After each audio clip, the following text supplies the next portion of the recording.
Hi there, this is Math 7, Unit 6, Lesson 2 from CUSD, Reasoning about Context of Tape Diagrams, Part 1. Alright, so again, this first part is really the review of the lesson today. But let's take a look at what it says, and I'll let you answer it on your own. It says, here's a story. Lynn bought 4 bags of apples. So we know that she's going to have 4 bags of apples. Awesome. Each bag had the same number of apples inside of it. After eating 1 apple from each bag, she had 28 apples left. Okay, so this 28 number is going to be kind of the total of what we're looking for. That's our big number there. We know that there are 4 bags representing 4 different groups, and that she has some apples right there, and she eats 1. So we know she's losing an apple at some level. Okay, so using the information there, we want to make sure we can see which diagram represents that, and what the x means within those diagrams there, and describe how you would find out the unknown amount in the story. So pick your diagram, figure out what x means, and then how would you figure out the unknown amount. We're going to do some similar ones down below, so if you're really stuck there, well, let's check a little further down and see if doing some more down below help you come back to solve this one. Let's look at number 4. Number 4 says, the student council made 80 posters. Okay, so that's my big number, my 80. Here it is right there. 80 posters for an upcoming candy sale. The student council advisor gave 15 posters to the president. So here's the president right there. Right, there's his 15. Gave 5 to the vice president. There's that one there. VP gets their 5. And divided the rest among the 5 representatives. So here's our 5 representatives. 1, 2, 3, 4, 5. They all get the rest, but they get the same amount because it was divided up between them all. So explain why the diagram represents the story. What you want to write here is that the diagram shows that there were 80 posters all together, and it shows how the 80 posters were separated, with 15 and 5 going to the president and vice president, and then the 5 groups of X represent how many the 5 representatives each got there. Okay? So, describe how you'd find how many posters each representative made. For me, what I would do is I recognize that all of this combines to make 80. So, that means I could take the president plus the vice president plus the number for the representatives, 5x, and set that equal to the total number, which is 80. In this case, I can add this up. 15 plus 5 is 20, plus 5x equals 80. I can subtract 20 from both sides to say then that 5x equals 60, and then I would divide both sides by 5 to discover that x equals 12. So what do we know? We know that each representative made 12. And you could double check that, right? I could put 12 in each of these places here. And I did 12 times 5. 12 times 5 is 60. And if I add 60 plus 20, I end up with 80, and that's a good solution there. All right. Number 5 is really the same idea. All right. In this case, it says the school choir was having a bake sale. There were 144 chocolate chip cookies, and we can see that number right there. So we're going to take the 144, we're going to put it into some groups. Noah sold 24, so here's Noah. May sold 48. Here's May. And the 6 other members sold the rest. And we can see 1, 2, 3, 4, 5, 6. So this problem is set up the same way as number 4. It's also pretty much the same way as the first one. But the first one had a little more, another little part to it. We'll get to that on the back side. So go ahead and explain the diagram and describe how you'd find out how many cookies the 6 choir members sold there. I'll let you do number 5 on your own. Alright, number 6. Number 6, we'll solve that one.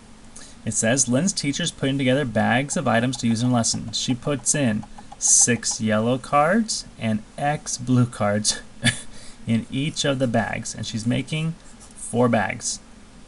She'll use 84 cards in total. So what do we have here? We know that there's 4 bags, so let's draw 4 bags. 1, 2, 3, and 4 bags. Got it. Now what is inside of each bag?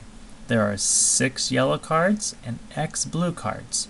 So we don't have to worry about the colors, just look at the numbers and variables. She has 6 of one and X of another. That is true for each bag. So we have 6 and X in each bag. And all together, she has 84. Okay, so that's how my numbers work out there. So to find this one, to find a solution here, this is like taking the 6 plus X, the one bag, but I don't have just one, I have 4 of them, and I set that equal to my total amount, which is 84. Now from here, there are a couple ways of solving it. I could distribute the 4 first and then solve, or sometimes I just can choose to divide by 4. Right? I could divide both sides by 4 to start with. So this reduces down and goes away. So I have 6 plus X over here equals 84 divided by 4. Well, 84 divided by 4 is actually equal to 21.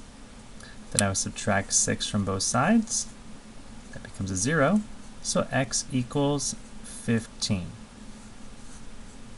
So what's the unknown amount? The unknown amount is 15, and that tells me what? It tells me how many blue cards she put in each bag. So each bag had 6 yellow,